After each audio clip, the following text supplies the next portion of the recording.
Kia ora and good evening and even welcome to this session number 19 of Worship and Liturgy. It is a pleasure for me to have been invited back to speak to you, and I'm under strict instruction not to allow the end of my sentences to trail off. So, Helene, this is for you.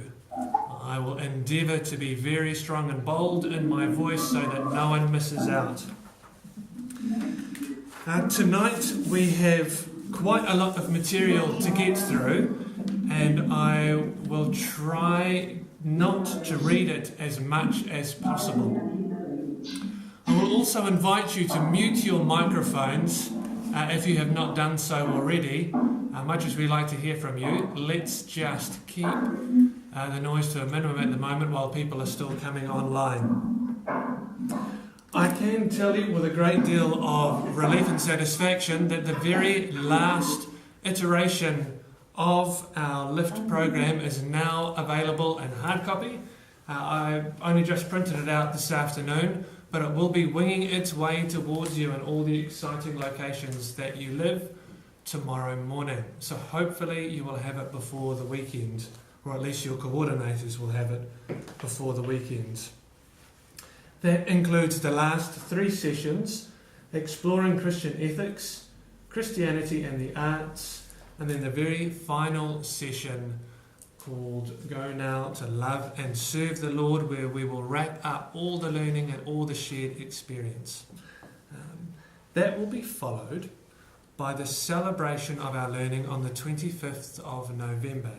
Now, hopefully all of you are at least vaguely aware of this event, which will actually happen in Takewiti at St. Luke's Church at 2 p.m, and you're all invited, and it will be a graduation ceremony, a celebration of learning, certificates will be handed out, and afternoon tea will be eaten. It is a proper party. The registration for that I'm going to have to put online so that I can track where everyone is and what everyone can and can't eat, and that will also enable me to ensure that you have a certificate as well, because if you don't register there will be an empty pair of hands on the day, which we don't want. So I will send a link out with a video tomorrow to register your attendance. As always, what we'll do is just reflect on last week's session and on anything that might have arisen from the topic of preaching. So thinking back, were there any particular standout elements from that teaching that have stuck with you?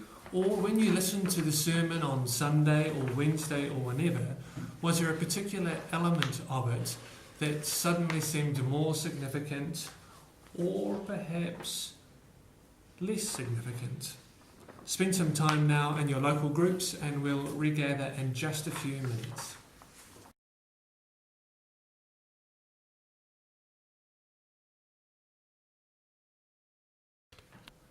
Welcome back, everyone. I hope you found that a valuable conversation. We have discerned a number of things. Amongst those, now that we've had an evening on the different qualities that we might want to see in a sermon, we're really well equipped to critique them when they're not all there, which is actually quite a useful thing, because it means that we're probably paying much more attention to the sermon than we might be otherwise, and we're starting to engage with it on another level. There were some good experiences and some less good experiences shared in the group up here. And there was an important point which aligns with something the educational philosopher, I will call him, Parker Palmer, says, which is about teaching yourself. You find that a preacher who is truly authentic to who they are is likely to connect with you and be more convincing than someone who is trying to be something in the pulpit. That is an awkward and an uncomfortable space. So, encourage your preachers to be themselves and to find their own voice. When I started preaching, I preached my father's sermons because I thought that's what I should do. It takes a long time and lots of encouragement to break out into who you are.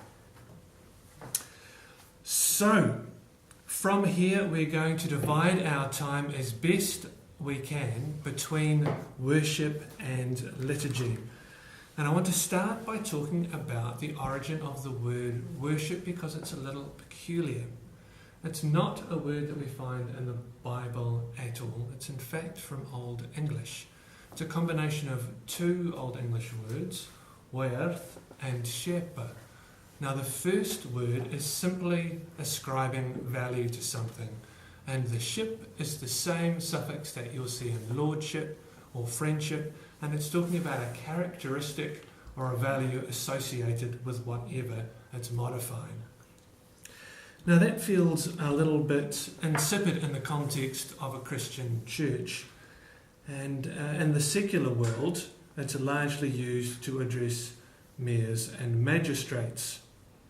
Indeed, in the old BCP marriage liturgy you will find the word and the sense, with my body I thee worship.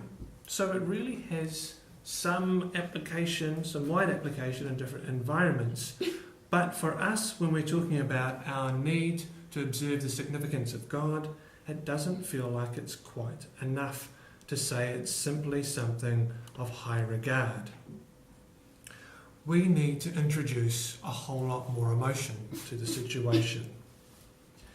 Deuteronomy 6:5 reads, "You shall love the Lord your God with all your heart and with all your soul and with all your might." That's a three-dimensional kind of love. Christian worship is synonymous with praise, glory, veneration, reverence, and adoration of the Trinity. And like all good things, our desire to worship comes from God and is the natural response to knowing God. In fact, it is at the core of our purpose and our being to worship God. The Gospels record the commandment, "Worship the Lord your God and serve only him."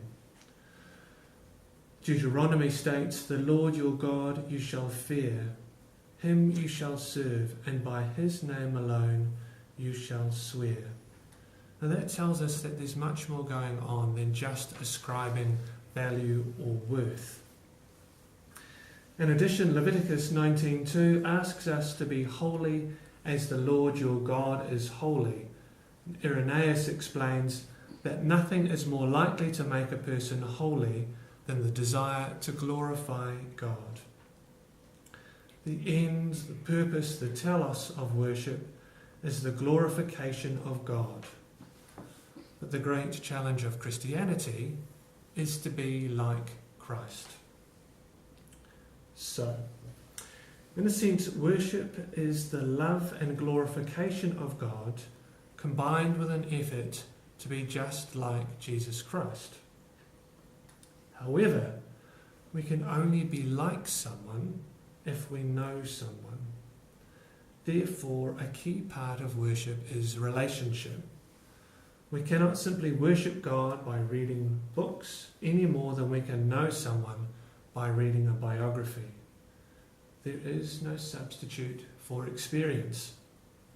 So it is also important to find God. So we're going to pause in a moment to think and talk about what it means to find God. And I'd like you to try and articulate how you have experienced God. What does it feel like? What words would you use to describe that experience? So let's spend just a few short minutes talking about that and see what words turn up in your context to describe the experience of God.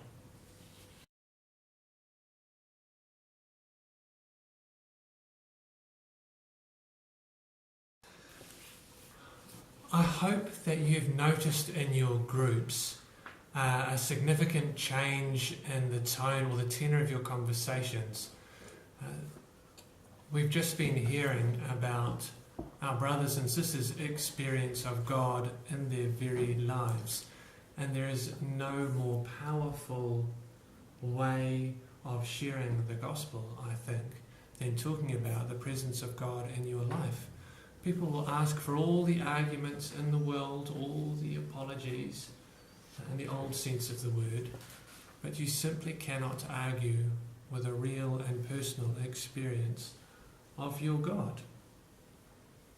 We've had lots of words to describe the experience, from calm, happiness, peace, awe and companionship, through to a sense of feeling removed, taken away from this world and transplanted to another place, to paraphrase what was said.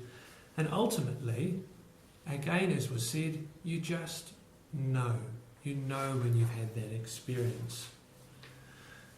And sometimes we are just left with that because it's very difficult to capture our experience of God in words. Even although academics and others have conjured up some magnificent words. They talk about the transcendent, the things which occur beyond the realms of our normal human experience. Others try to describe the numinous, the presence of the divine and the thin or liminal space. And that liminal space is the doorway or threshold that divides areas. When you stand in the doorway, you're neither in the room nor properly out of the room. You are on the threshold. And that ambivalence can capture our experience of God as well. If you have your workbook in front of you, you will see a picture of the crypt beneath the Duomo di Milano, which is the room at the very bottom or the very heart of the foundations of the Milan Cathedral. And I had the privilege of going there some years ago with my lovely wife. I was quite excited about going to this cathedral because it's an extraordinary place. The facade is absolutely magnificent. I can see the nodding. Yes, it is magnificent, isn't it? So I went there with all the anticipation that you could imagine to discover the entire exterior was covered not only in scaffolding, but in that crazy white plastic wrap that they wrap over the scaffolding to ensure that you can't see anything at all. So I was a little bit discouraged. We went inside and it was a stunning and is a stunning place. And we went downstairs and found the reliquary where you can look at the finger bone of St. John the Baptist and other such famous pieces of holy anatomy. But just beyond the reliquary was this dark space, and no one was standing there and no one was going near it. And as I approached it, the hairs on the back of my neck stood up in anticipation, and I stared into this darkness, and as my eyes adjusted, I could see what you see before you. And I could not access the space, but I was as close to it as I could be. I was on the threshold. And the very presence of God in that space was staggering. It was, as we said a moment ago in our conversation, awesome in the truest sense of the word awe. To be so engaged by the wonder of it, but so terribly, how to articulate it? I just knew that that's where I was. I was experiencing God's presence in that place. So, in your conversation, I hope you discovered that we experience the divine presence in many ways. None is more valuable, nor more real, or more significant than any other. It is not a competition. What is important is your awareness of God's presence and your openness to it. Furthermore, when you feel the presence of God, you are experiencing a kind of revelation. You are discovering something of God first hand. Now, this is not always obvious.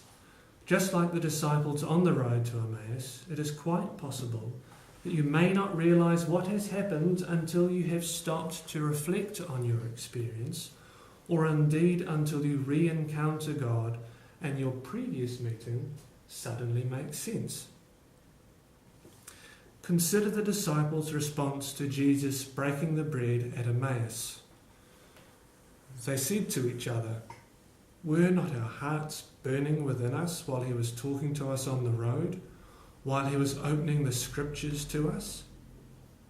In a moment, I'll invite you to talk about those experiences, but those will be the shared experiences. But first, a New Zealand prayer book has some excellent things to say about worship and liturgy. Worship is the response of the people of God to the presence of God. Moreover, worship is the highest activity of the human spirit. Likewise, Evelyn Underhill, an English mystic and author of the early 20th century, describes worship as the response of man to the eternal, and later deduced, worship then at every level always means God and the priority of God. With all this in mind, it is helpful to reflect that worship is about a whole lot more than ascribing value. If you need to convey that to someone else, you might like to consider these R's.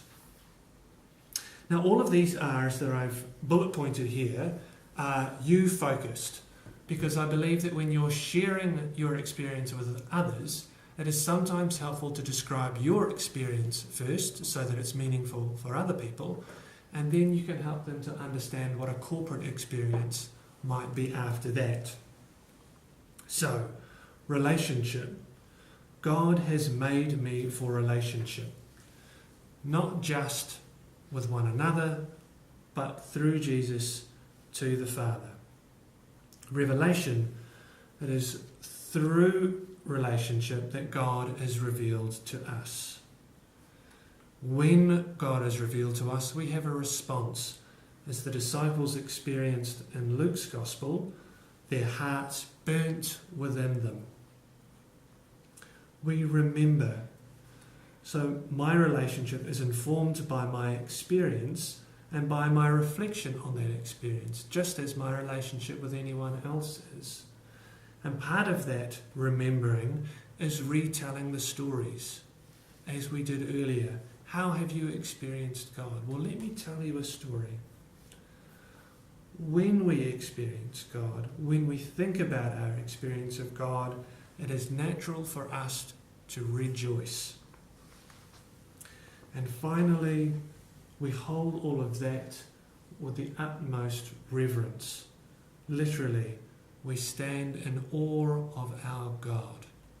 We have that strong sense of the worth of God compared to our unworthiness, which is overcome by God's unfailing love for us. That's what binds us together. So let's have a discussion again for a period of time. And I'll invite you to think of a time that you have felt transformed by worship and what made it significant. Equally, can you think of a time where you have felt uncomfortable in worship, and can you identify what went wrong? The temptation may be to jump straight to the second one, but try to resist that. I'd rather you focused on the first one, because I suspect the examples of the second, this sounds terrible lack of confidence on my part, my lack of confidence. Please focus on the first, transformation in worship, and we'll talk again soon.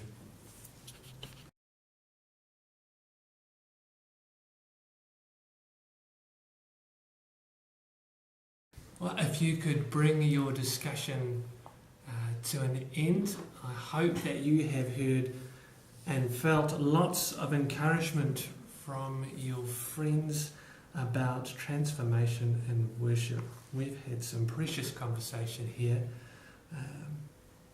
and it's raised a number of questions, really interesting questions for me as well. And I find that there is no greater learning than learning in community, because God uses each of us to contribute something new. So although I have these notes in front of me, all the value I find is from the contributions being made by one another. Yeah. That is why one of the ways in which we know we're meant to be together in relationship, because in relationship we become more than we are on our own. So, how do we worship? From time to time I am asked where I worship. Well, what the person really means is, where do I go to church? Worship reflects not our physical geography, but the orientation of our heart, mind and soul. Sometimes we get caught up in the means of worship to such a degree that we lose sight of the ends of our worship. Often what you do is less important than why you do it. Absent-mindedly following an accepted form of worship does not mean that we are honouring God. We must worship the Father in spirit and in truth. Now, we are due for an exercise and a discussion here, but time is a wee bit limited, so I'm going to go and talk us through this part, but I invite you to think on it more, because this is a classic example of a piece of scripture which I spent several hours wrestling with, and then I thought, what's the worst that could happen? I'll teach it. And it was in teaching that suddenly what I think was the meaning that I couldn't quite grasp on my own came out. So allow me to read it to you. Woman, believe me, the hour is coming when you will worship the Father neither on this mountain nor in Jerusalem. The hour is coming and now is here when the true worshippers will worship the Father in spirit and in truth. For the Father seeks such as these to worship him.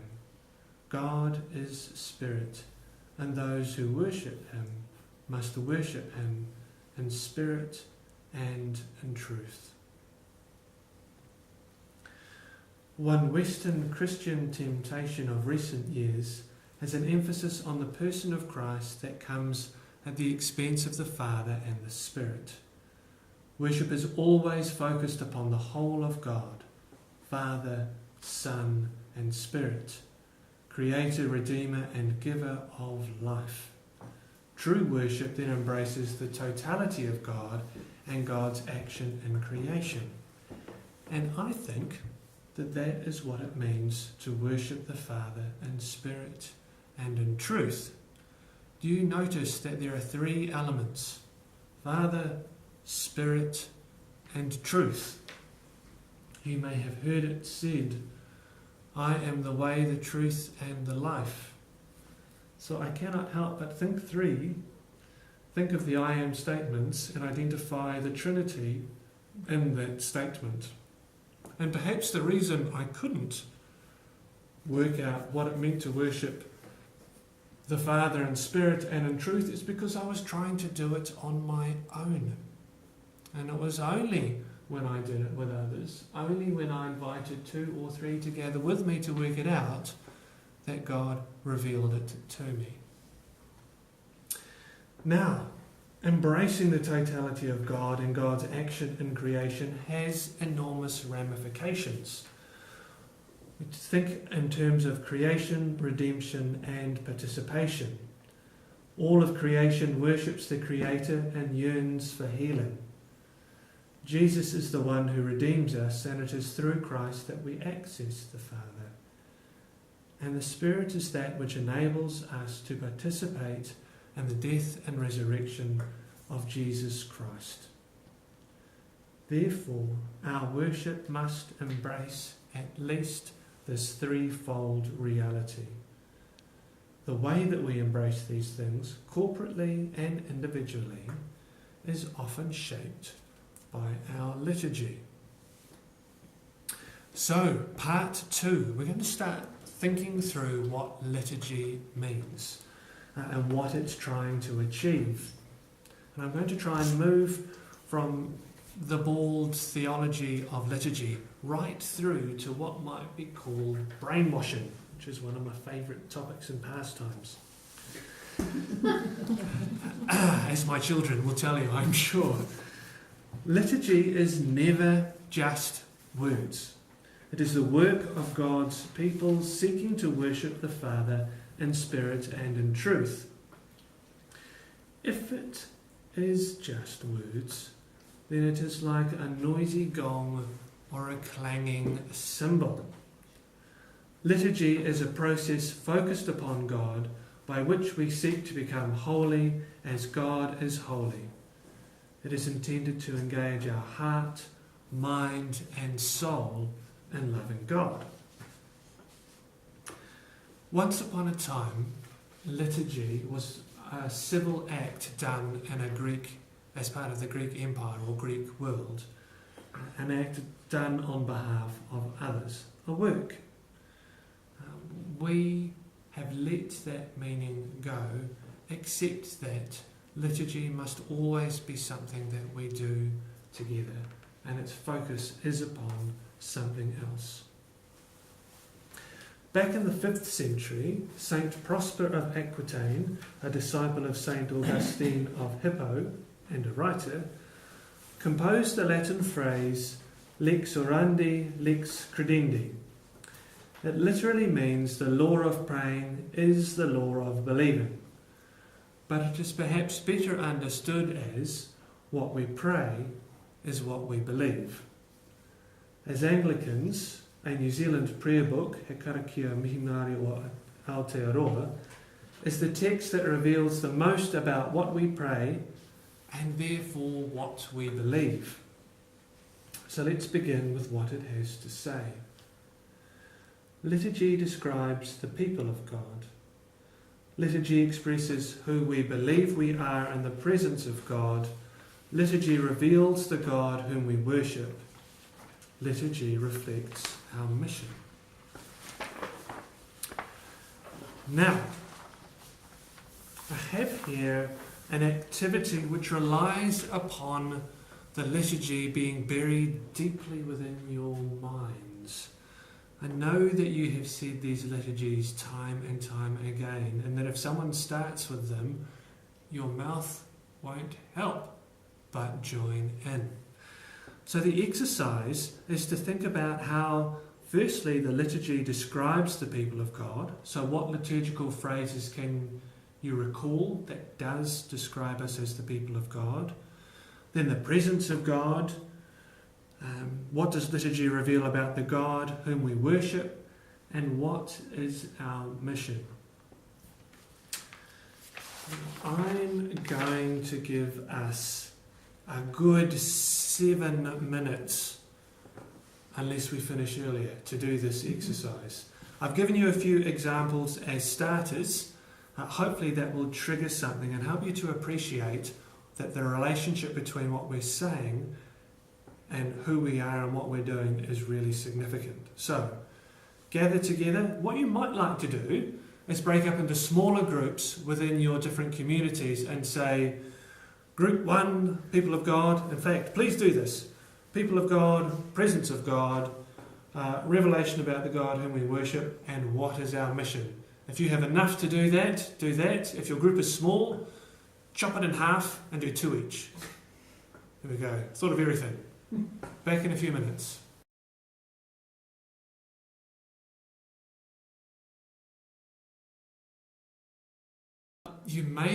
Some of you may have got the shorter straw and some of you may have got the longer straw when it came to that exercise.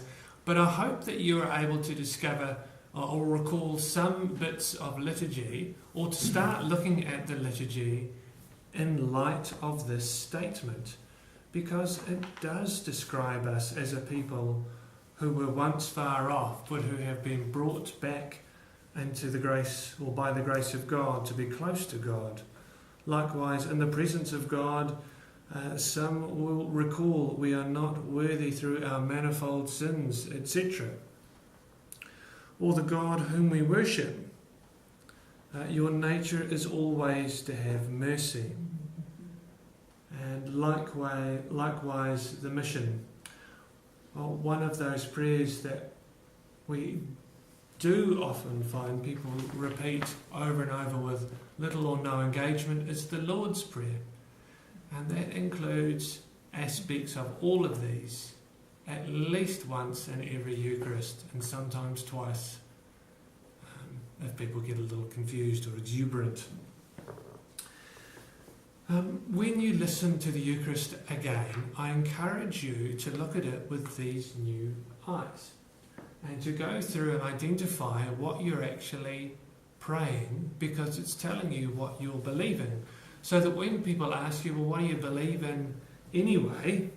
Who do you think you are? Well, you can tell them, and you can use the liturgy in the way that it was intended to help people understand. Because often, and I think as Anglicans perhaps we don't appreciate this, often our liturgy is derived from Scripture. Some of you may be astonished to discover how much Scripture there is in the liturgy. It's positively pregnant, I tell you. Anyways, there is a Filipino Dominican monk with a wonderful name, Ansgar Chupanko.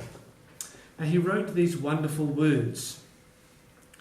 Liturgy is a rich complex, I should say, a happy confluence of theology, of history, spiritual insight, and pastoral care.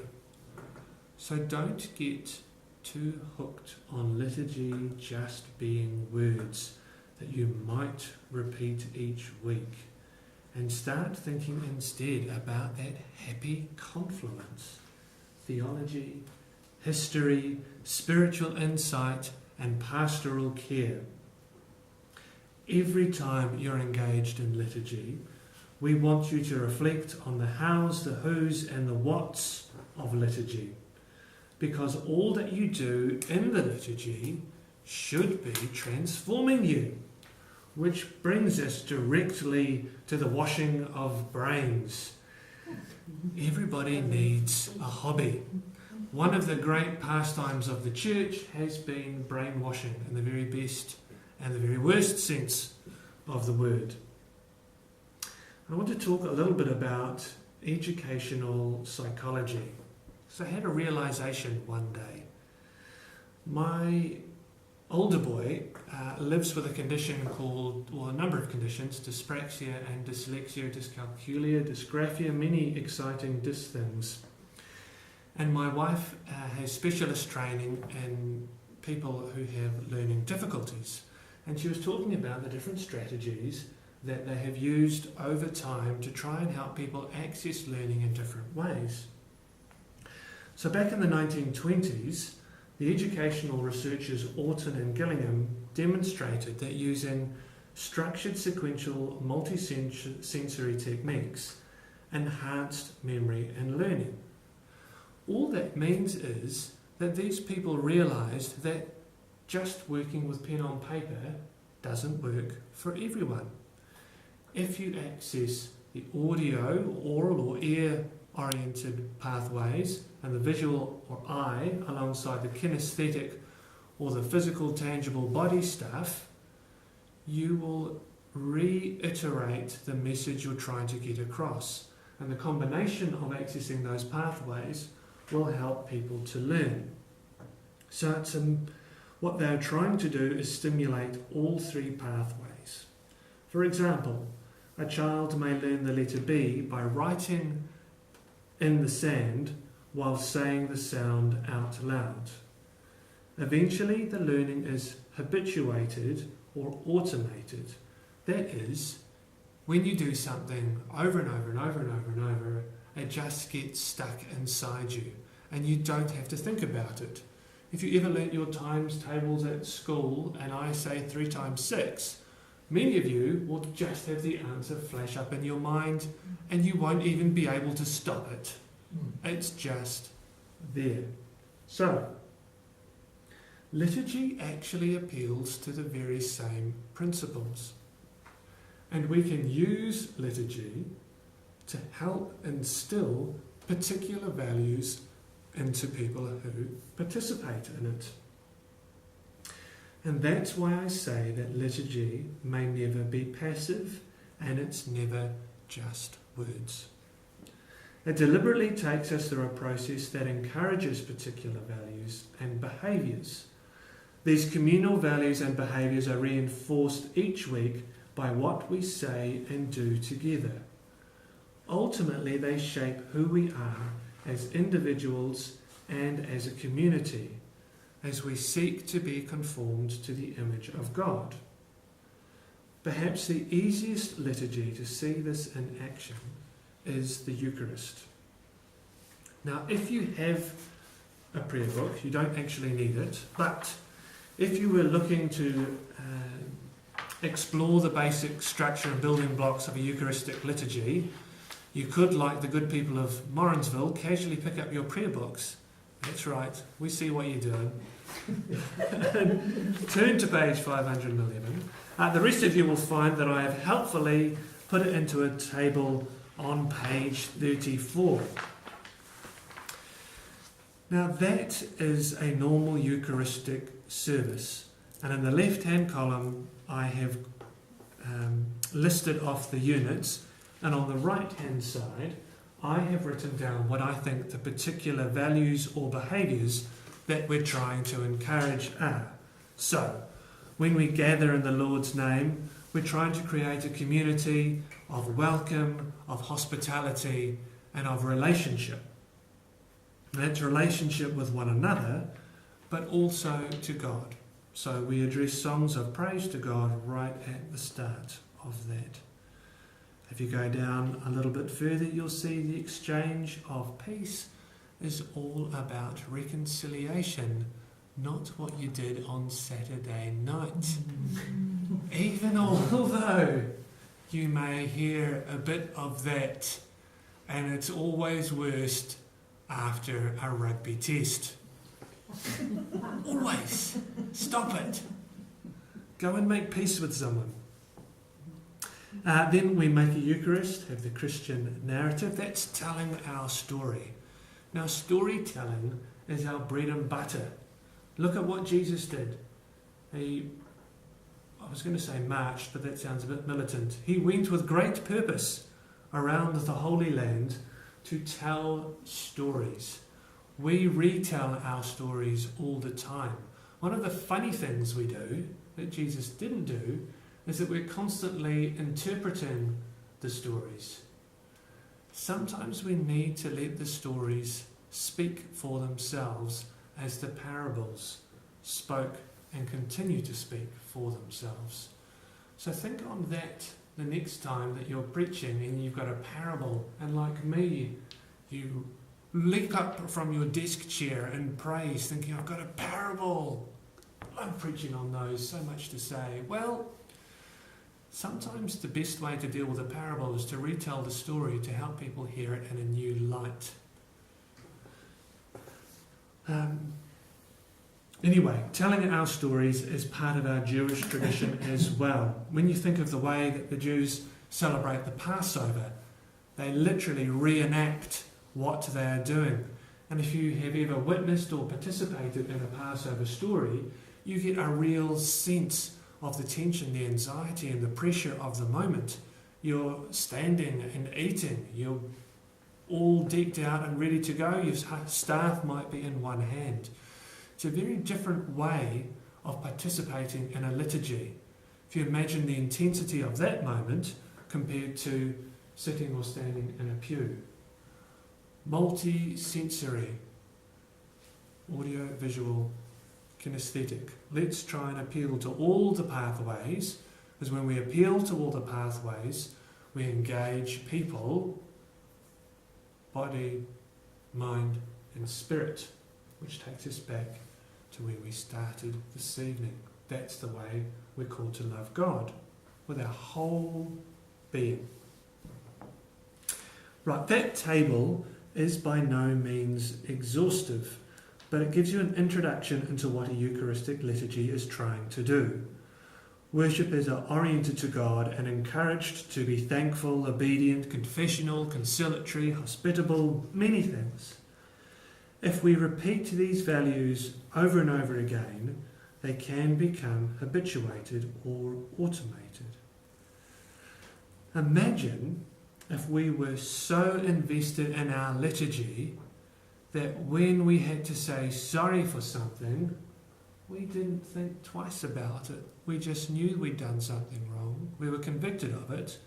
And we went to that person and said, I'm really sorry. And better, they were so habituated in the response that they took you, gave you the kiss of peace or a handshake, observing safe boundaries, and you knew that you were forgiven. That's actually what we are trying to achieve. That is what the rite of reconciliation is about. That is what the exchange of peace is about. So when you go to exchange the sign of peace, please actually engage in that moment and find those people with whom you actually need to make peace. Yes, it is dreadfully awkward. It is dreadfully awkward. If any of you have done it, you will know perhaps from the swallowing sensation that precedes it and from the attention that you perceive but which is not real, as you assume that everyone in the community who knows you've fallen out with X is watching you approach X and anticipating what will happen. Well, that's great. That's liturgy in action. And hopefully it ends well. If not, you must take advice from Matthew 18. What we're looking at is all of these behaviours becoming our new normal, so that when anyone encounters a Christian, they discover or they witness in that person all of these wonderful Christian virtues. Now, here's a little spoiler alert for next week. Bishop is going to be talking about Christian ethics. And one of the things she'll be looking at is virtues ethics and some of the stuff that Immanuel Kant put together. So think back to this moment about the way in which our virtues are a model or a paradigm for the kind of behaviour that we're supposed to engage in, and know that our liturgies help to dictate what they are. Right. St. Paul often uses athletic imagery when talking about spiritual fitness. This can be extended helpfully and usefully to enable people to understand liturgy. Now, I once had the challenge of celebrating a New Zealand prayer book at one of its anniversaries during an all-age worship service. And I thought, oh, this is going to be ugly. Frankly, how am I going to capture the attention of children with a prayer book, let alone a prayer book birthday party? And as I was thinking about it, it occurred to me that actually liturgy and the repetition of liturgy is an experience that many children have in other areas. So you can say to them, liturgy, it's so boring, isn't it? Who would do that? Same words. Every week you come in here, we do the same thing, don't we? It's so good that in the rest of your life, there's really nothing like that. I mean, none of you plays an instrument. None of you has to play scales up and down, over and over. None of you has to run around the track or swim up and down the swimming pool. And on we went. And you can make connections between the mundane, repetitive activities that we all do in our life and what the effect of repeating those activities might be. Well then, maybe after all those scales, now you can play Grieg's concerto in A minor. Maybe you're an Olympic medalist, or maybe you just feel good because you're doing something that brings you pleasure. And you've earned it because you've done that hard work. And one way of demonstrating that to people is to go to Hollywood and steal a clip from the movie franchise Karate Kid. Now, I may be appealing to the wrong demographic here, but if you are even aware that Karate Kid is a movie, yes, I can see wax on, wax off. Thank you, New Plymouth and Morrinsville. Also, Paint the Fence, yes, that's the original. Will Smith's son has done a new version with Jackie Chan. Now, I'm not anticipating you'll all go out and watch this, but some wise members are nodding in the distant parts of our diocese. There is the most wonderful scene where the little boy who's getting bullied at school desperately wants to learn martial arts, and he appeals to the master again and again. Please teach me, I need to beat those kids up. And he won't teach him. But the master does note that the little boy is driving his mum crazy by failing to hang up his bag and his jacket.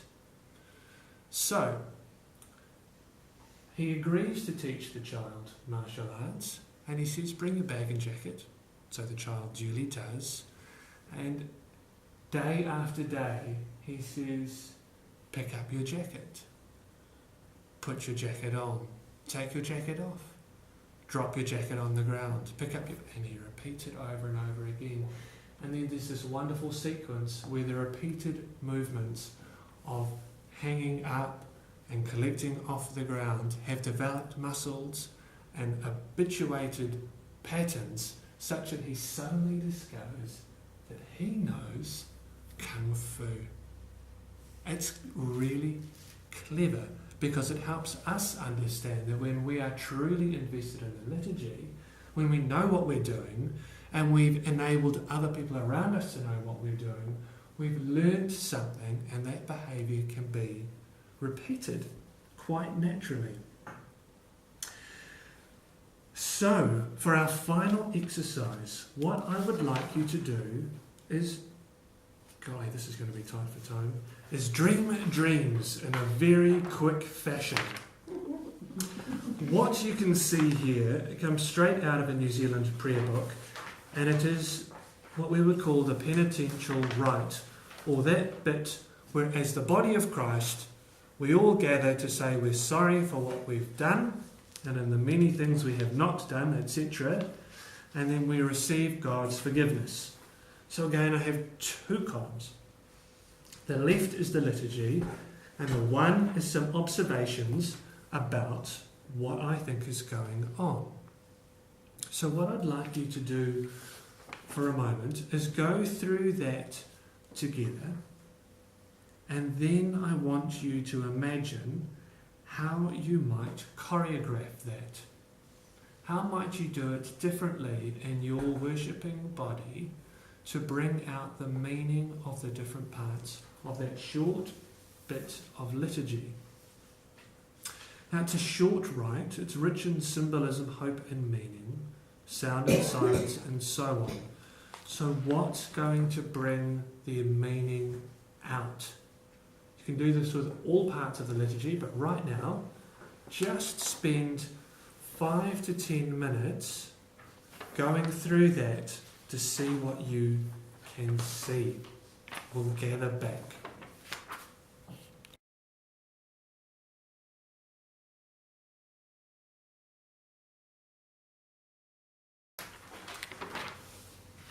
Well, I can only hope that you have dreamed dreams of dry ice and fireworks and priests appearing from below the level of the floor or descending from the ceiling. Yes, I can see that's what was going on.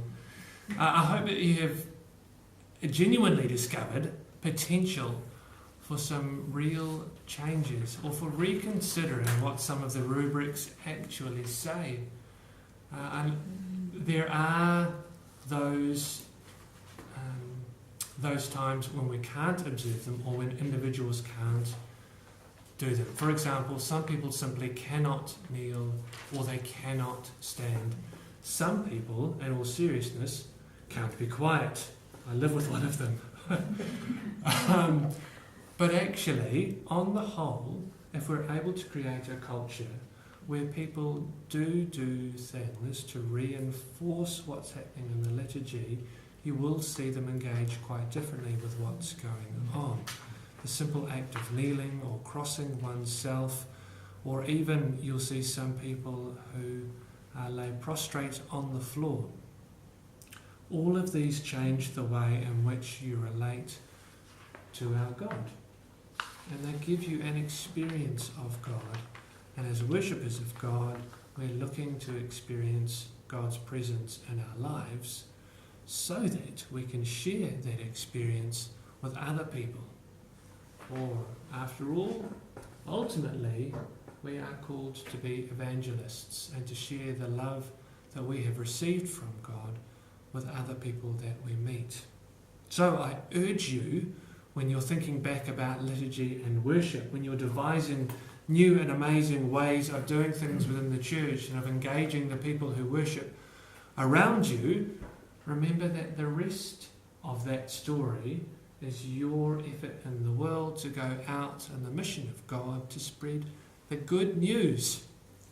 It is good news. It's particularly good news when you're excited about it and you're telling people about the awe, the trembling, the reverence, the joy, the transcendent and liminal space that you have been in, which I hope is your experience of worship and liturgy as well. If you are, like me, excited about worship and liturgy, for your convenience, there is some recommended reading. There are 5 books there, each of which rather appeal to a different kind of person. So read them all and you're guaranteed to have hit a winner.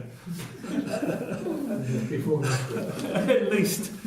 At least one, and definitely before next week.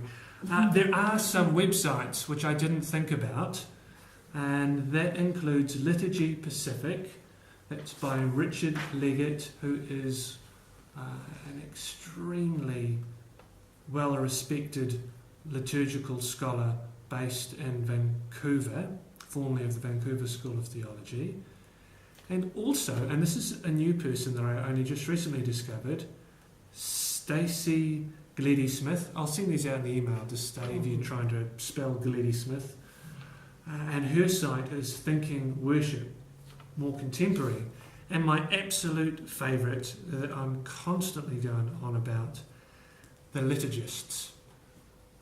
There are an American duo who have lots of guests who come in. They have innumerable podcasts, contemporary liturgical albums, all kinds of amazing things. I will put them into the email tomorrow. I thank you for your engagement with one another around liturgy and worship.